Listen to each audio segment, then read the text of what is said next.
Hydrogen atomic number 1, method of preparation हमने discuss कर लिए हैं।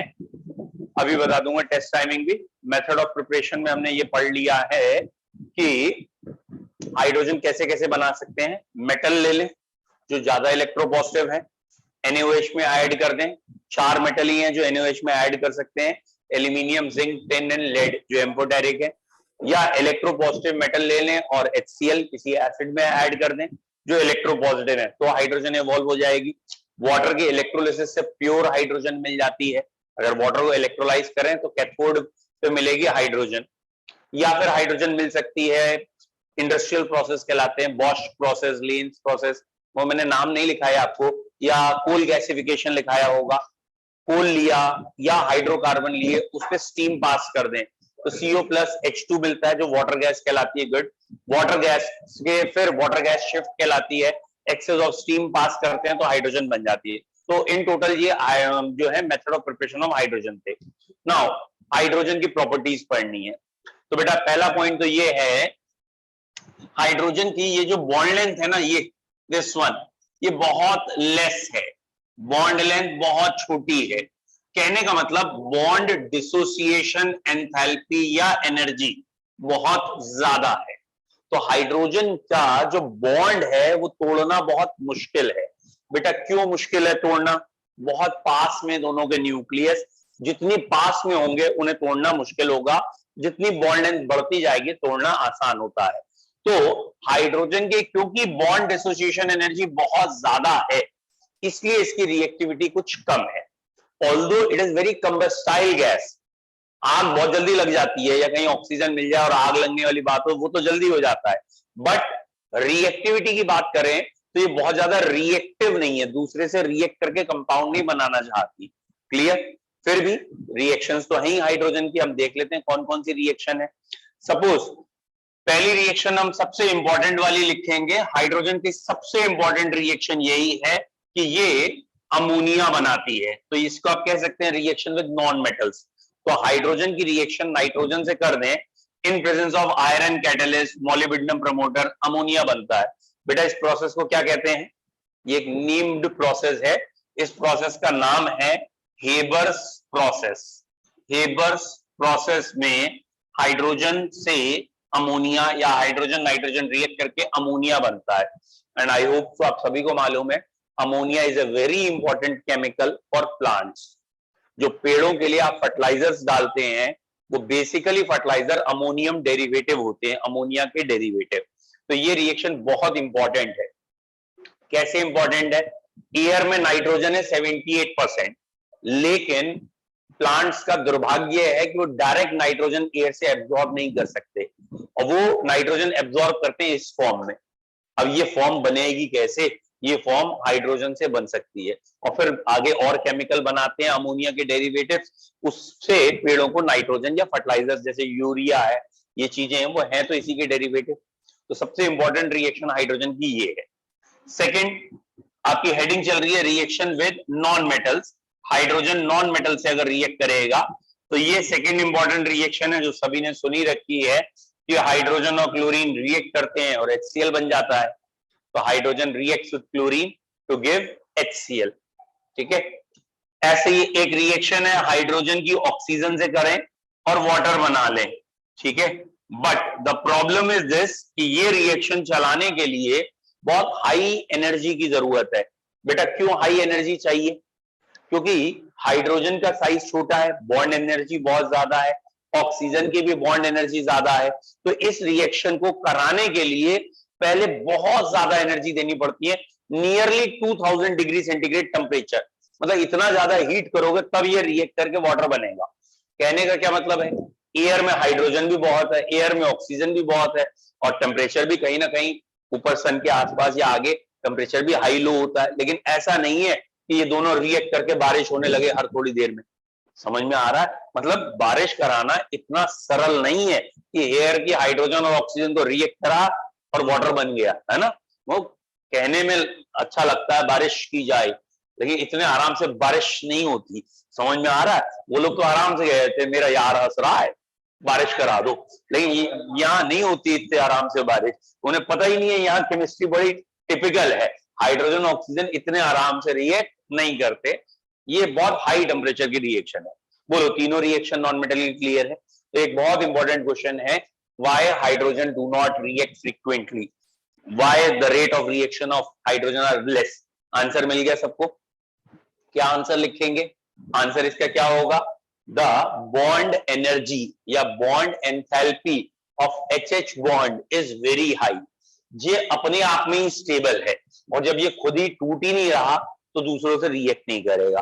अब कोई कहे कि इसकी बॉन्ड एनर्जी क्यों ज्यादा है, तो आप कहोगे due to very small size of hydrogen.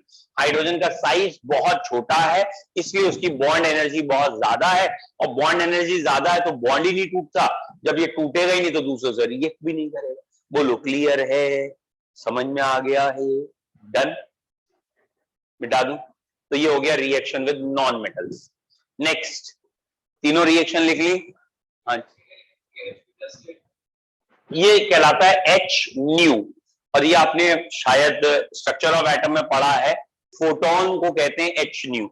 Sunlight या कहीं बाहर से लाइट एनर्जी दे रहे होते हैं तो उसका सिंबल होता है H न्यू। ठीक है, चलिए अगली रिएक्शन, रिएक्शन विद, मान लीजिए हमने कह दिया है मेटल्स, जैसे ये नॉन मेटल है तो हाइड्रोजन की मेटल से रिएक्शन करके दिखा रहे। तो जैसे सोडियम है, सोडियम हाइड्रोजन से रिएक्ट करेगा, NaH बन जाएगा। ये अभी आगे हेडिंग पढ़ाऊंगा, इसे हाइड्राइड कहते हैं। ये मेटेलिक हाइड्राइड है, और अगर रेडॉक्स सही से तैयार कर रहे हो तो यहाँ हाइड्रोजन का ऑक्सीडेशन नंबर -1 है। हाइड्रोजन जब मेटल से रिएक्ट करते हैं तो जो प्रोडक्ट बनते हैं वो क्या कहलाते हैं? Metallic hydride. और मेटेलिक हाइड्राइड में हाइड्रोजन का ऑक्सीडेशन नंबर -1 है। ये कैल्शियम है, हाइड्रोजन से रिएक्ट करेगा, CaH2 बन जाएगा, और यहां पे भी हाइड्रोजन का -1। इन metallic hydride oxidation state of hydrogen is -1। लिख लिया आप सबने? ये है रिएक्शन विद मेटल्स। इससे पहले था रिएक्शन विद नॉन मेटल, ये है reaction with metals. Hydrogen metal से रिएक्ट करके मेटेलिक हाइड्राइड्स बनता है। आपको लिखना है रिएक्शन विद मेटल्स, उसमें डैश देके metallic hydrides obtained in which hydrogen has -1 oxidation state. यहां हाइड्रोजन का जो ऑक्सीडेशन नंबर होगा वो -1 होगा। और बेटा CaH2 का एक नाम भी है, इसका एक कॉमन नाम है हाइड्रोलिथ। ये इस नाम से पूछा जाता है, हाइड्रोलिथ में हाइड्रोजन का ऑक्सीडेशन नंबर बता दो। तो CaH2 का नाम रखा गया है, कॉमन नाम रखा गया है हाइड्रोलिथ। जैसे ना लाइमस्टोन रखा है CaCO3 का नाम, ऐसे कई कंपाउंड के कॉमन नेम्स हैं। तो यहाँ hydrolith is the name of CH2। बोलो क्लियर है? नेक्स्ट बच्चों, आपको ये भी याद होगा addition of hydrogen is reduction. कहीं हाइड्रोजन जुड़ता है तो रिडक्शन होता ही है, तो अगला लिख सकते हैं रिडक्शन, या आप कह सकते हैं एडिशन ऑफ हाइड्रोजन। जैसे हाइड्रोजन रिडक्शन कर सकता है, जैसे ये अभी आप ऑर्गेनिक जब पढ़ेंगे, जैसे कुछ बच्चों के एग्जाम में आ ही रही है, तो ये एक एल्कीन्स है। ठीक है, एल्कीन्स इतना तो पता होगा यार, 10th स्टैंडर्ड तक इतना तो पता होगा कि ये कंपाउंड इथीन कहलाता है। यहाँ हाइड्रोजन जुड़ेगी निकल कैटलिस्ट की प्रेजेंस में, और एक एक हाइड्रोजन दोनों तरफ जुड़ के ये डबल बॉन्ड सिंगल बॉन्ड में चेंज होके एल्केन बनेगा। फिलहाल एल्कीन से एल्केन बन गया। या ये वाला कंपाउंड हमने लिखा है CH3CHO। अगर आपको मालूम है तो बहुत अच्छी बात है, ये IUPAC नेम में इथेनॉल, या कॉमन नेम में ये कंपाउंड कहलाता है एसिटल्डिहाइड। और अगर इसमें हाइड्रोजन जुड़ जाए तो ये इसमें चेंज हो गया, और ये कंपाउंड कहलाएगा इथेनॉल या इथाइल अल्कोहल, कॉमन नेम में इथाइल अल्कोहल। तो यहां हाइड्रोजन इसमें जुड़ी तो इस चीज का क्या कर दिया इसने? रिडक्शन। तो हाइड्रोजन की एक अगली प्रॉपर्टी हो गई रिडक्शन। तो हाइड्रोजन दूसरों को रिड्यूस कर सकती है, एक रिड्यूसिंग एजेंट है। एल्कीन को एल्केन में चेंज कर देती है, एल्डिहाइड को अल्कोहल में चेंज कर देती है, एंड सो ऑन।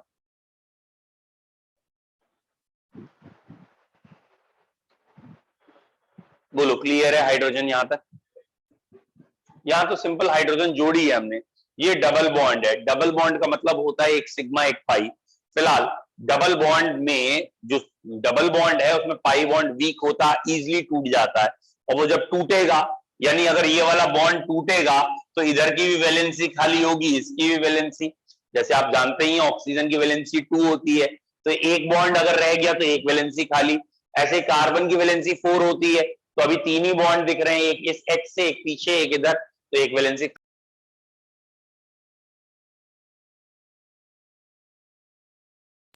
ये देखो डबल बॉन्ड का भी चेंज हो गया, सिंगल बॉन्ड, तो इन दोनों की एक एक वैलेंसी खाली हो गई, वहां हाइड्रोजन आके जुड़ गया, और हाइड्रोजन का जुड़ना क्या हो गया, रिडक्शन हो गया। बोलो क्लियर है। एक क्वेश्चन बहुत पूछा जाता है कि एरोप्लेन के टायर्स में हाइड्रोजन गैस नहीं भरते, क्यों? एरोप्लेन के टायर है ना, उसमें हीलियम गैस भरते हैं, हीलियम इज हैवी, हाइड्रोजन हल्की है, लेकिन हाइड्रोजन ना भर के हीलियम भरते हैं, क्यों?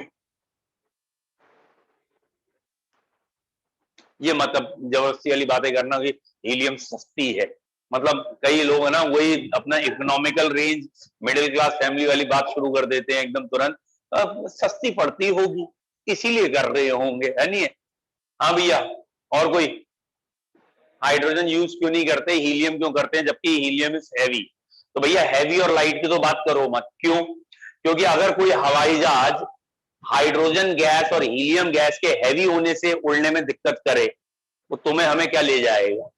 पॉइंट समझ में आ रहा?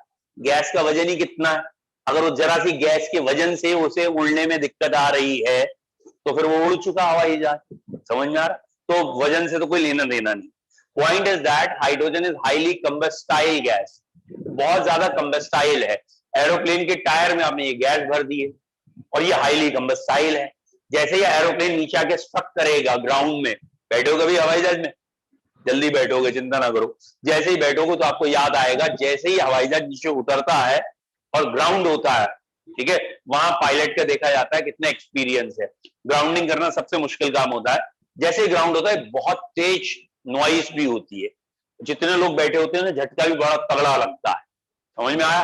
और कई बार प्रॉब्लम भी हो जाती है। अब मान लो हाइड्रोजन गैस भरी हुई है, इतने हाई प्रेशर से जब टकराएगा, वो कंबस्टाइल है, कहीं उस गैस का मन कर गया कंबशन करने का, तो जो उड़ने की सोच रहे थे कहीं और ही पहुंच जाएंगे बेचारे, कहां तक जा रहे थे कहां तक जाएंगे, है नहीं? ये पॉइंट क्लियर है? मिटा दूं अभी? ठीक, तो आप कहेंगे हाइड्रोजन को हवाई जहाज के टायरों में इसलिए नहीं भरते क्योंकि हम चाहते हैं हवाई जहाज सेफली लैंड कर जाए, है ना? हटा दूं इसे?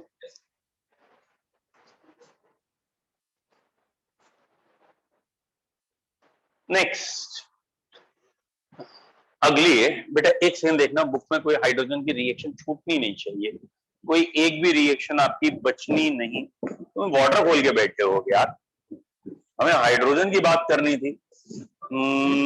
हाइड्रोजन अमोनिया, यही इन्होंने एक आध रिडक्शन मेटल का भी दे दिया है, हमने मेटल का रिडक्शन नहीं दिया था, इन्होंने मेटल का भी दे दिया, वो भी अभी बता देता हूँ, ठीक है? पढ़िए, इन्होंने बुक वालों ने एक आध रिडक्शन ऐसा दे दिया है, जैसे मान लीजिए ये PbO2 है और यहाँ हाइड्रोजन पास करें तो ये प्योर मेटल बन जाएगा, वाटर अलग हो जाएगा। टिन और लेड जनरली हाइड्रोजन से रिड्यूस हो जाते हैं और वो ये मेटल ऑक्साइड से प्योर मेटल दे सकते हैं, तो एनसीईआरटी ने एक आध रिएक्शन ऐसे दे रखी है कि जो लेस इलेक्ट्रोपॉजिटिव मेटल्स हैं वो हाइड्रोजन से रिड्यूस हो जाते हैं। डन, ठीक है? यूजेस तो आप लिख ही लेंगे, what are the uses of hydrogen? एक तो ये बहुत अच्छा फ्यूल है, ठीक है, हर इंडस्ट्री में यूज हो सकता है एज ए फ्यूल, चाहे वो एरोप्लेन इंडस्ट्री, एयरक्राफ्ट इंडस्ट्री हो या और कोई आपकी इंडस्ट्रीज जितनी फैक्ट्रीज हैं उसका हो, और आजकल हाइड्रोजन इकोनॉमी पे हाइड्रोजन सेल्स बनाए जा रहे हैं, तो सबसे ज्यादा यूज फ्यूल है, सेकंड अमोनिया बनाने में, ठीक है, क्लियर? थर्ड रिड्यूसिंग एजेंट है, तो एज ए रिड्यूसिंग एजेंट, तो ये यूजेस हो गए, कोई नहीं याद है तो लिख देना इंपॉर्टेंट इंडस्ट्रियल केमिकल है, ठीक है, इंडस्ट्री में तो यूज हो ही रहा है केमिकल। अब आ जाइए अगली हेडिंग, हाइड्रोजन से डिराइव होके which is termed as hydride, इसमें शॉर्ट नोट लिखने को बहुत आता है, हाइड्राइड, और जिन बच्चों का केमिकल बॉन्डिंग थोड़ा सा तैयार है, बेटा हर चैप्टर में पिछले चैप्टर का थोड़ा बहुत मिलता ही है, इसलिए बार बार कहते हैं कि 11th में ना शुरू का पढ़ना जरूरी है बच्चों। हाइड्राइड जो है ना ये 3 टाइप के हैं, आपको पूरा बॉन्डिंग चैप्टर जिसे कहते हैं ना उसका एक छोटा सा ओवरव्यू मिल जाएगा। हाइड्राइड का मतलब क्या है? अच्छा पहले हम जनरल बात करें, ऑक्साइड का मतलब क्या है? ऑक्साइड का मतलब होता है बाइनरी कंपाउंड, दो चीजें होंगी, एक ऑक्सीजन एक कोई और, oxide. Hydride binary compound of hydrogen with any other element, hydrogen किसी से आके जुड़ेगी तो वो चीज क्या कहलाएगा? हाइड्राइड। ये कोई ई नाम का एलिमेंट है, हाइड्रोजन से आके जुड़ गया तो ये जो चीज बन के तैयार हुई ये क्या कहलाएगी? हाइड्राइड। बोलो क्लियर है हाइड्राइड का मतलब? तो हाइड्राइड का मतलब की डेफिनेशन लिख लोगे, binary compound of hydrogen with other elements are known as hydride. तो बाइनरी कंपाउंड है, जो वैलेंसी उस हिसाब से हो जाएगा hydride. Binary compound of hydrogen with other elements is known as hydride. अब बच्चों ये हाइड्राइड तीन तरह के हैं, ठीक है। अब अगर ये हाइड्राइड तीन तरह के हैं, कौन कौन से हैं वो देखते हैं। पहले टाइप के हाइड्राइड कहलाते हैं आयनिक हाइड्राइड, या इसे कह देते हैं हम सॉल्ट लाइक हाइड्राइड।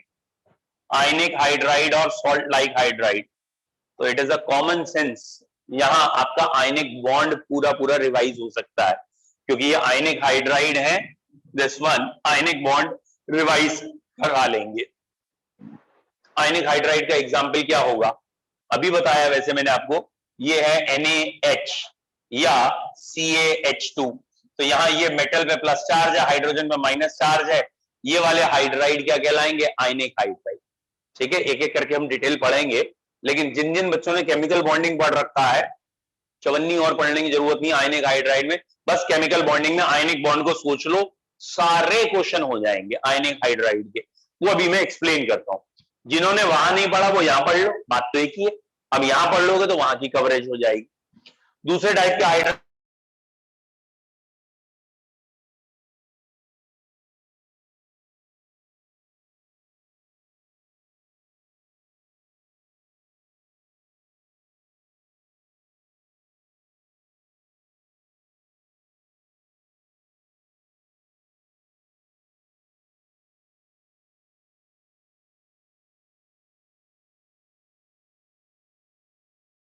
सर आपका माइक ऑफ है। हाइड्रोजन में कोवलेंट बॉन्ड होगा, इसलिए वो वाला हाइड्राइड क्या कहलाएगा? Covalent hydride. ठीक है, अब आ रही आवाज बेटा? तो कोवलेंट हाइड्राइड क्या है? जिसमें मेटल और हाइड्रोजन में कोवलेंट बॉन्ड होगा, जिसको अभी हम पढ़ाएंगे, इसे मॉलिक्यूलर हाइड्राइड के नाम से भी जानते हैं, कोवलेंट और मॉलिक्यूलर हाइड्राइड। ठीक है, जैसे कार्बन ने हाइड्रोजन से बॉन्ड बनाया, मीथेन बना, नाइट्रोजन ने हाइड्रोजन से बॉन्ड बनाया, अमोनिया बना, एंड सो ऑन। ये अभी बताऊंगा आपको, ये कोवलेंट हाइड्राइड है। इस पे ज्यादा क्वेश्चंस हैं, ज्यादा टीचर्स इसे पूछते हैं। तीसरे टाइप के हाइड्राइड कहलाते हैं आयनिक कोवलेंट। तीसरे टाइप के क्या कहलाते हैं बेटा? जो कि एक नॉन स्टोइचियोमेट्रिक हाइड्राइड है। बताओ, कोई बच्चा बताओ, जिन्होंने केमिकल बॉन्डिंग पढ़ रखा है वो थोड़ी हिम्मत करें तो याद आ जाएगा। Interstitial hydride, interstitial hydride. चलिए ये अभी एक्सप्लेन करेंगे। ये एक नॉन स्टोइचियोमेट्रिक हाइड्राइड है, ये है इंटरस्टिशियल हाइड्राइड। इनके और भी नाम हैं। फिलहाल आयनिक हाइड्राइड, कोवलेंट हाइड्राइड और इंटरस्टिशियल, तीन तरह के हाइड्राइड एक एक करके हमें पढ़ने हैं। बच्चों ये देखिए, ये है पीरियोडिक टेबल, ये आपकी पीरियोडिक टेबल है। ठीक है, इसमें ग्रुप 7 to 9 है। यहाँ पे ग्रुप नंबर 7 है, एक 8 है, 7, 8 और 9। ये तीन ग्रुप ऐसे हैं जो हाइड्राइड नहीं बनाते। पीरियोडिक टेबल में सिर्फ तीन ग्रुप ऐसे हैं जो हाइड्राइड नहीं बनाते, बाकी यहां से लेके यहां तक के, मतलब नोबल गैस को छोड़ दो, ये सब हाइड्राइड बनाते हैं। ठीक है, तो पूरी पीरियोडिक टेबल में सिर्फ तीन ग्रुप हाइड्राइड नहीं बनाते, 7, 8, 9। This is known as hydride gap. ठीक है, तो ये हमारी केमिस्ट्री में क्या कहलाता है? Hydride gap. नाम से क्लियर हो गया होगा व्हाट इज हाइड्राइड गैप। जहां हाइड्राइड ना बन पाए वो हाइड्राइड गैप हो गया। समझ में आ रहा है? अब बता रहा हूं क्या क्या है। ये तीन ग्रुप्स हाइड्राइड नहीं बनाते, बाकी सब बनाते हैं। अब कौन से हाइड्राइड कौन कौन बनाता है ये बता रहे हैं। जैसे ये हमारा ग्रुप 1 और 2 है, आपको अगर याद हो, ये ग्रुप 1, ये ग्रुप 2, इसे एल्कली मेटल, इसे एल्कलाइन अर्थ मेटल कहते हैं। दे आर हाईली इलेक्ट्रोपॉजिटिव, बहुत ज्यादा इलेक्ट्रोपॉजिटिव है। तो एक कॉमन सेंस है, अगर ये इलेक्ट्रोपॉजिटिव है, इलेक्ट्रॉन छोड़ते हैं तो वो हाइड्रोजन लेगा। तो ये वाले हाइड्राइड कौन से हैं हमारे? मेनली आयन, ये वाले आयनिक है। यहां वाले ग्रुप 13, 14, 15, 16 एंड 17, ग्रुप 13 से लेके 17 के जो हाइड्राइड हैं, ये सारे के सारे अधिकतर कोवलेंट बॉन्ड बनाते हैं, मैक्सिमम। और क्योंकि ये कोवलेंट बॉन्ड बनाते हैं तो कौन से हाइड्राइड जलाएंगे? Covalent hydride. ठीक है, ये अभी हम पढ़ेंगे। ये फिर 3 तरह के हैं, कोवलेंट हाइड्राइड भी 3 तरह के हैं। एक इलेक्ट्रॉन प्रिसाइज है, एक इलेक्ट्रॉन डेफिशिएंट है और एक इलेक्ट्रॉन रिच है। तो कोवलेंट हाइड्राइड फिर 3 तरह के होते हैं, जिसपे टीचर्स ज्यादा क्वेश्चन पूछ लेते हैं। What is electron precise, deficient, rich? बताओ बेटा क्या होता है इलेक्ट्रॉन प्रिसाइज हाइड्राइड? बेटे तुम राजा बाबू की तरह है। हाँ, क्या हो गया? अच्छा बेटा आराम से जाओ, लेकिन थोड़ा ताड़ी क्यों कर रहे हो? हाँ भैया, बैठे बड़े तनके थे कि जैसे पेश किया जाए है। अब पेश कर दिया सवाल, अब जरा जवाब दो। मतलब इनका तो ऐसा लग ही नहीं रहा था मुझे क्लास में बैठे हैं पढ़ रहे हो, ये ऐसे करके जी बैठे। पेश करो और पेश करो बेटा। यहाँ मतलब इवनिंग सैटरडे एंजॉय करने नहीं आए हो, पढ़ने आए हो। थोड़ा बैठने का तरीका भी सही रखो अपना, है नहीं है? मतलब यहाँ वो आराम से एंजॉय कर रहे हैं, जैसे जगजीत सिंह गजल सुना रहे हो और जे एंजॉय कर रहे हो। बीच बीच में इनकी अभी सेवा होगी। बेटा अभी हम ना क्वेश्चनों से सेवा करते हैं, और जब जवाब नहीं दोगे फिर हम, एक यंत्र है, आप लोग चाहो तो खरीद लो, एक यंत्र आता है ज्ञानदायिनी यंत्र, है आप लोगों क्या? ज्ञानदायिनी यंत्र मिल जाता है आजकल मार्केट में। ज्ञानदायिनी मतलब उसके अगर आप डेली देख भी लेते हो ना, उसे 2-3 बार हाथ जोड़ लो, देख लो, तो आपको नॉलेज अपने आप आती है। कुछ लोगों को देखने से नहीं होता, तो स्पर्श करने से, जैसे कहते हैं ना, थोड़ा सा टच वच से भी आए है। नहीं, जिनको नहीं आता उनको ज्ञानदायिनी यंत्र यहाँ बाहर पुराने जमाने में बहुत इजीली मिलता था, अब भी मिल जाएगा, ऐसा कुछ नहीं है।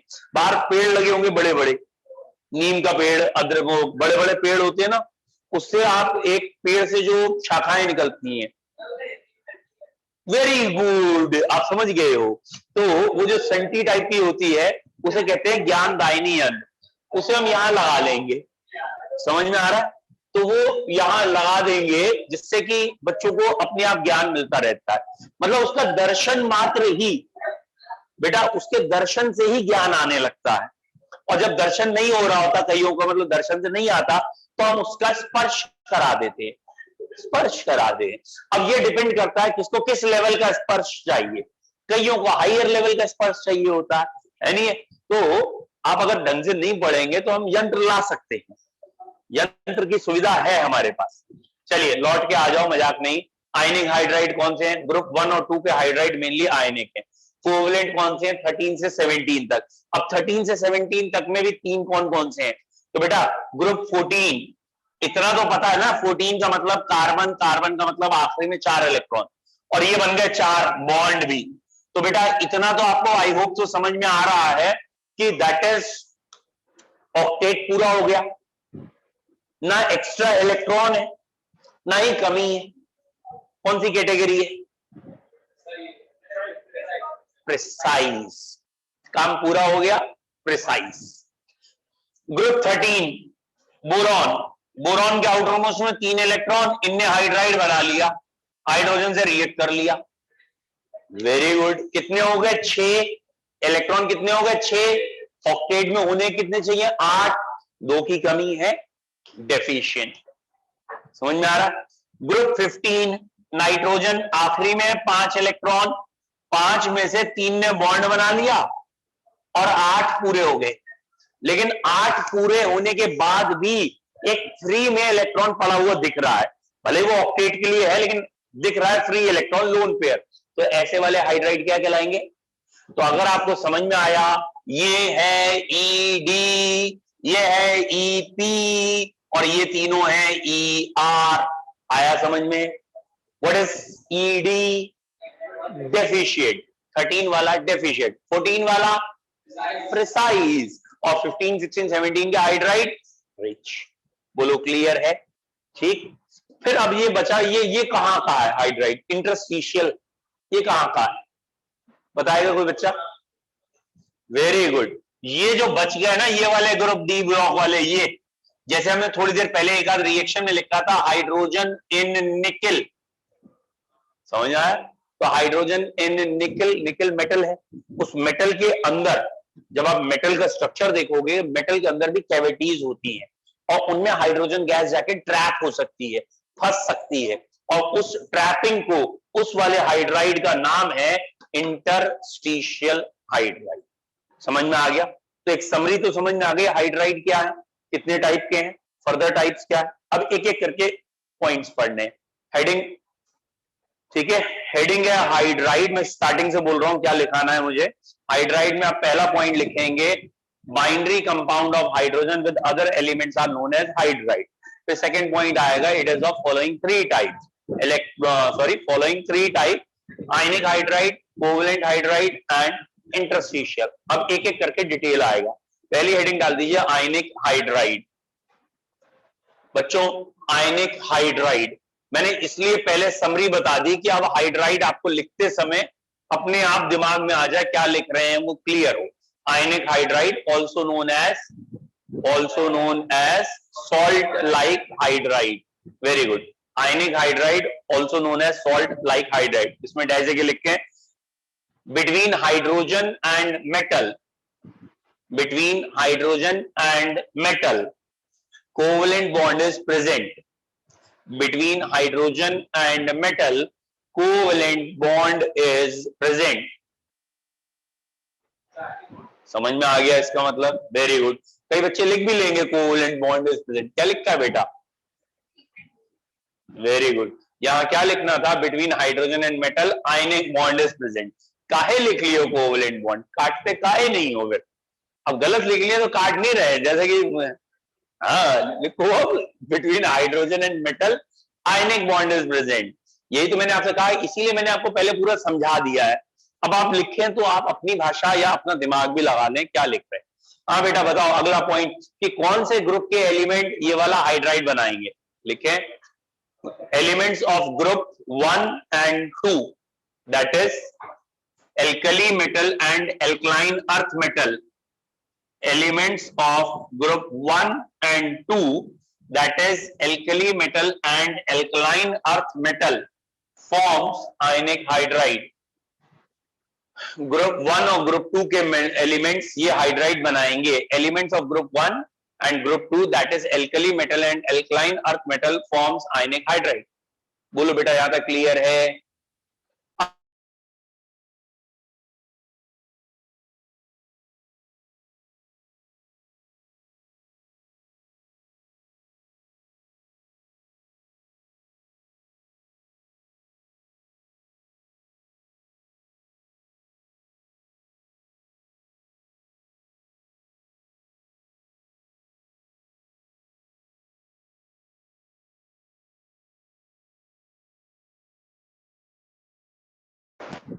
एक मिनट रुक जाओ, आ जाएगी आवाज, आ जाएगी।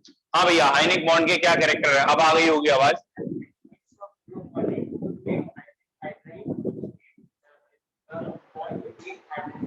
अरे यार मैं पूछ कर रहा हूँ, जवाब क्या दे रहा?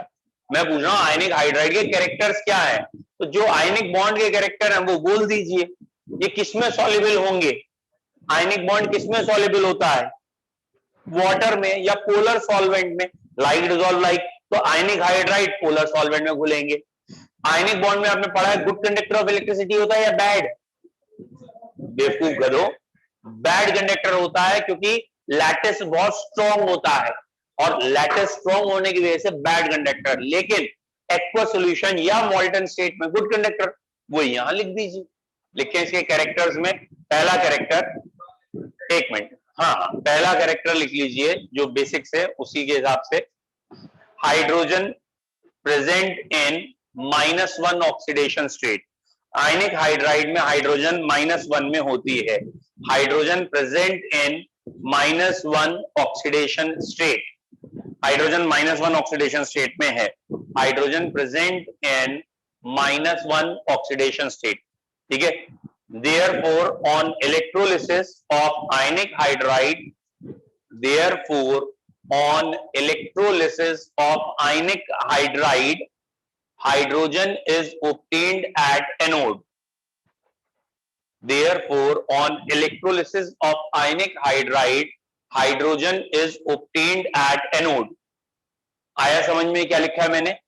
Therefore, on electrolysis of ionic hydride,